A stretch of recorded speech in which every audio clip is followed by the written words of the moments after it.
just for safety measures, kill all the breakers. I just kill everything to be safe, so nothing is live here. Then you can work. Wire cutters, some medium channel locks or a crescent wrench, and a flathead screwdriver. All right, Pentair Master Temp stack flue sensor. This is error code E05. So after taking off both of the front and the back panel, we're gonna remove the top. So on each corner, there's a wing nut. Oh, remove all the wing nuts. Now, after you've removed all wing nuts, you can pull this off and get a better look at what's going on in here. This, my friend, is a stack flue sensor. So we're gonna be replacing this. It's directly in the exhaust pipe, and then it connects right here. We're gonna disconnect these guys.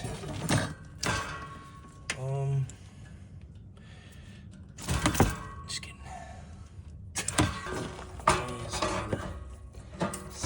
Oh, this thing. Those close and powerful.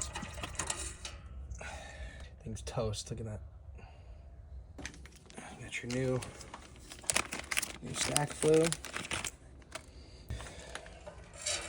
Get in.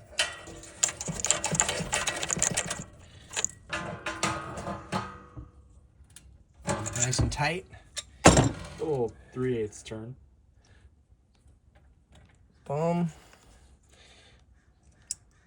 Good connection.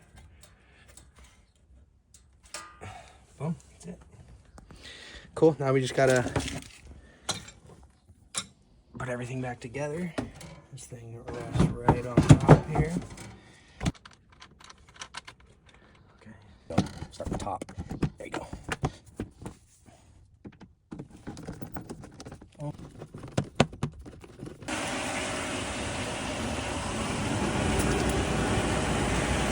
Feel for hot air. There it is. There it is. I usually like to stick around for 2 to 3 minutes, let this thing run, make sure that no error codes are popping back up.